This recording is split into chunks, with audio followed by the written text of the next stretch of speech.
नमस्कार, स्वागत है आप सभी का आज के इस वीडियो में। एंड इस वीडियो में हम बात करने वाले हैं रेड सर के Q&A सेशन से मिले हुए कुछ इंपॉर्टेंट क्वेश्चन के बारे में। मुझे उम्मीद है कि ये क्वेश्चंस आपके लिए भी काफ़ी ज़्यादा इंपॉर्टेंट होंगे। तो सबसे पहले इंपॉर्टेंट क्वेश्चन के बारे में हम बात करते हैं कि एनडीए साइन करने के बाद कहाँ दिखेगा, यानी कि अगर हमें दोबारा एनडीए को पढ़ना हो, देखना हो, समझना हो तो कहाँ दिखेगा। सो फ्रेंड्स, मैं आपको बताना चाहता हूँ कि इस समय जब आप एनडीए साइन करते हैं, साइन करने के बाद एक्सेप्ट कर देते हैं, तो इसके बाद दोबारा से देखने का ऑप्शन इस समय अभी नहीं है। लेकिन रेड सर ने अपनी अंडरस्टैंडिंग बताई है कि आने वाले टाइम में एक डॉक्यूमेंट का एक ऑप्शन आएगा, एक फीचर आएगा, वहाँ पे हमारे सभी डॉक्यूमेंट जैसा कि एनडीए हो गया, यूज़र एग्रीमेंट हो गया, रीसेलर एग्रीमेंट हो गया, वो सारे डॉक्यूमेंट वहाँ पे आ जाएंगे। तो ये फ्यूचर में हो सकता है, यानी कि आने वाले टाइम में हो सकता है कुछ ही दिन में।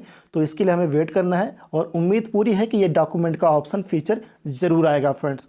और दूसरा क्वेश्चन के बारे में हम बात करते हैं कि OES ओनली OTP के ज़रिए लॉगिन हो रहा है। ये क्वेश्चन काफ़ी लोगों का आता है, मेरे पास भी आता है कि कुछ लोगों का जो इकोसिस्टम है वो OTP के ज़रिए लॉगिन हो रहा है, लेकिन पासवर्ड के ज़रिए लॉगिन नहीं हो रहा है। सो यहाँ पर मैं आप सभी को बताना चाहता हूँ कि अगर OTP के ज़रिए लॉगिन हो रहा है और अगर आपके प्रोफाइल में सब कुछ ओके है, आप एज अ फाउंडर रजिस्टर्ड है, तो आप अगेन अपना पासवर्ड रीसेट कर लीजिए फ्रेंड। रीसेट करने के बाद डेफिनेटली आपका न्यू पासवर्ड क्रिएट हो जाएगा एंड न्यू पासवर्ड के जरिए आसानी से अपना न्यू इकोसिस्टम लॉगिन कर सकते हैं, कोई प्रॉब्लम नहीं है।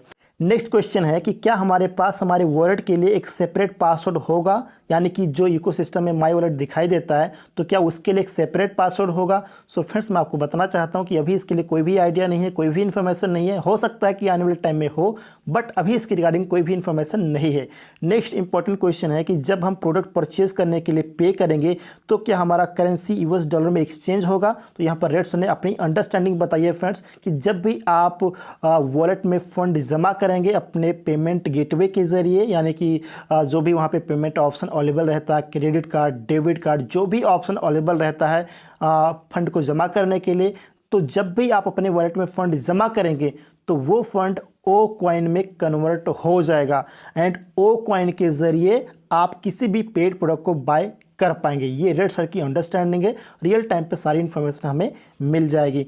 नेक्स्ट इंपॉर्टेंट क्वेश्चन है कि क्या ओ कनेक्ट के लिए डिफरेंट प्राइस रहेगा। यस, पॉसिबल है फ्रेंड्स कि ओ कनेक्ट के लिए डिफरेंट प्राइस रहे, क्योंकि यहाँ पे ये हमारी चॉइस रहेगी कि कितने पर्सन के लिए, यानी कि कितने पार्टिसिपेंट्स के लिए हम ओ कनेक्ट को बाय कर रहे हैं। May be 10,000, may be 20,000, may be 30,000, may be 40,000, right. तो ये हमारी चॉइस रहेगी। सो यहाँ पे इसके रिगार्डिंग यहाँ पे डिफरेंट प्राइसेस हो सकते हैं। सो रियल टाइम पे ये सारी इन्फॉर्मेशन हमें मिल जाएगी। फिलहाल हमें इसके लिए वेट करना है। वो कनेक्ट जब आएगा डेफिनेटली वहाँ पे उसके प्राइस के बारे में, या फिर अगर उसके डिफरेंट प्राइस रहते हैं तो उसके बारे में भी हमें इन्फॉर्मेशन मिल जाएगी फ्रेंड्स। नेक्स्ट इंपॉर्टेंट क्वेश्चन आया है कि कुछ फाउंडर्स का OES प्रोफाइल डिटेल इस समय खाली दिखाई देता है। मीन्स जब भी वो OES प्रोफाइल को ओपन करते हैं तो उनका प्रोफाइल डिटेल खाली रहता है, वहाँ पर कोई भी डिटेल शो नहीं होता है। तो इसके रिगार्डिंग मार्टी डिकार्मो सर ने भी इन्फॉर्म किया है कि इसके रिगार्डिंग टेक टीम को पता है एंड ये प्रॉब्लम ऑटोमेटिकली सॉल्व हो जाएगी। यहाँ पर हम एक काम कर सकते हैं कि अगर हमें OES का प्रोफाइल डिटेल दिखाई नहीं देता है, खाली दिखाई देता है, पूरा पेज ब्लैंक दिखाई देता है, तो यहाँ पर हमें अपने डिवाइस को रिफ्रेश करना है, ब्राउज़र को अपडेट करना है, क्लीन करना है, हिस्ट्री को क्लीन करना है, क्लियर करना है, इसके बाद अगेन लॉगिन करना है एंड ऐसा ही लॉगिन करते रहिए एंड चेक करते रहिए। डेफिनेटली ऑटोमेटिकली ये प्रॉब्लम सॉल्व हो जाएगा। इसके रिगार्डिंग आपको चिंता करने की ज़रूरत नहीं है अगर आपका OES प्रोफाइल डिटेल नहीं दिखाई दे रहा है तो। एंड NDA साइन करने से पहले ध्यान रखिएगा, जब आपका डिटेल दिखाई दे OES प्रोफाइल में तभी आप NDA साइन कीजिएगा अगर आपको ये प्रॉब्लम है तो, right. And next important question के बारे में हम बात करते हैं कि क्या हमें अदर प्रोडक्ट को परचेज करते समय NDA साइन करना है। फ्रेंड्स, मैं आपको बताना चाहता हूं कि जब हम किसी पेड प्रोडक्ट को बाय करेंगे, परचेज करेंगे, तो उस समय हमें उस प्रोडक्ट का यूज़र एग्रीमेंट साइन करना होगा। हमें NDA साइन करने की ज़रूरत नहीं पड़ेगी। NDA सिर्फ हमने साइन किया है इकोसिस्टम को यूज़ करने के लिए, राइट। तो जब हम किसी पेड प्रोडक्ट को बाय करेंगे तो उस समय हम यूज़र एग्रीमेंट को साइन करेंगे, product user agreement. Okay. And next important question के बारे में हम बात करते हैं कि जब हम ओ करंट के लिए यूज़र एग्रीमेंट साइन करेंगे तो क्या कमीशन के बारे में वहाँ पर सारी चीज़ें मेंशन रहेंगी? यस, पॉसिबल है कि जब हम किसी भी पेड प्रोडक्ट का, चाहे वो ओ करंट हो या फिर ओ ट्रैकर हो, जब हम यूज़र एग्रीमेंट साइन करेंगे तो वहाँ पे उसके कमीशन के रिगार्डिंग या फिर उसके कॉस्ट प्राइस के रिगार्डिंग वो सारी चीज़ें वहाँ पर मेंशन रह सकती हैं। सो रियल टाइम पे इसके रिगार्डिंग हम सभी को जानकारी मिल जाएगी। नेक्स्ट क्वेश्चन के बारे में हम बात करते हैं कि एनडीए साइन करने के दौरान क्या हमें फुल नेम लिखने की ज़रूरत है? फ्रेंड्स, मैं आपको ऑलरेडी एक्सप्लेन कर चुका हूँ कि आपका सिग्नेचर यूनिक होता है, ठीक है। सो आप हर जगह जो रियल सिग्नेचर करते हैं वही सिग्नेचर यहाँ पर भी कीजिए। अगर आप फुल नेम के जरिए सिग्नेचर करते हैं सो फुल नेम के जरिए सिग्नेचर कीजिए, या फिर सिंगल नेम या फिर शॉर्टकट में जो भी आप सिग्नेचर करते हैं वो सिग्नेचर आप कर सकते हैं, कोई प्रॉब्लम नहीं है। सिग्नेचर आपका यूनिक होता है, ओके। नेक्स्ट क्वेश्चन है फ्रेंड्स कि जब हम अपना लिंक बाहर किसी को शेयर करेंगे एंड जब वो साइन अप करेंगे तो क्या हमारे कस्टमर की लिस्ट में आएंगे, यानी कि इकोसिस्टम में जो हमारा कस्टमर का लिस्ट है, कस्टमर का ऑप्शन है, तो क्या वहाँ पे शो करेंगे? Yes, definitely friend. जब भी हमारे लिंक के थ्रू कोई पर्सन साइन अप करेगा, ज्वाइन करेगा इकोसिस्टम को, डेफिनेटली वहाँ पर यूज़र की लिस्ट में हमें दिखाई देगा। नेक्स्ट क्वेश्चन है कि क्या हम बाद में एनडीए सिग्नेचर को एडिट कर सकते हैं?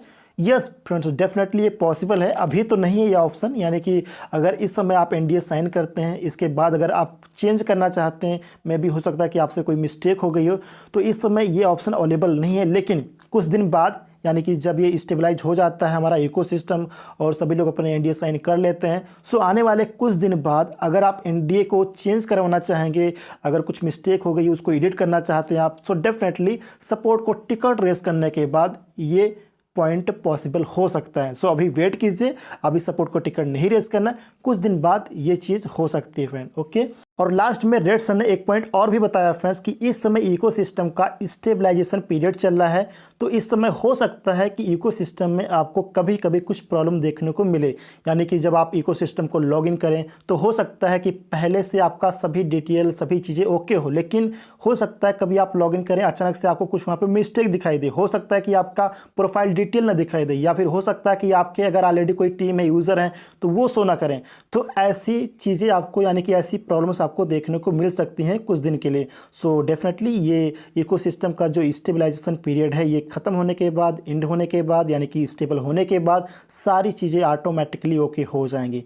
और अगर ऑलरेडी आपकी कोई टीम है या फिर आपके फ्रेंड्स हैं, रिलेटिव्स हैं, अगर उनको कोई भी दिक्कत आ रही है इकोसिस्टम की रिगार्डिंग या फिर एनडीए सिग्नेचर की रिगार्डिंग, तो उनको इन्फॉर्मेशन दीजिए, उनको गाइड कीजिए, उनकी हेल्प कीजिए, ताकि हर कोई आसानी से इकोसिस्टम के अंदर आ सके एंड आगे बढ़ सके। फ्रेंड प्लीज़ इस पॉइंट को ध्यान रखिए। एंड ये थे फ्रेंड्स कुछ इंपॉर्टेंट पॉइंट जो मुझे लगा कि आप सभी के साथ शेयर करना चाहिए। आई होप ये सभी क्वेश्चंस आप सभी के लिए इंपॉर्टेंट जरूर रहे होंगे। वीडियो अच्छी लगी तो वीडियो को लाइक कर दीजिएगा, इंपॉर्टेंट लगे तो फ्रेंड्स को शेयर कर दीजिएगा। एंड चैनल को अभी तक आपने सब्सक्राइब नहीं किया है सो प्लीज़ सब्सक्राइब जरूर कर लीजिएगा।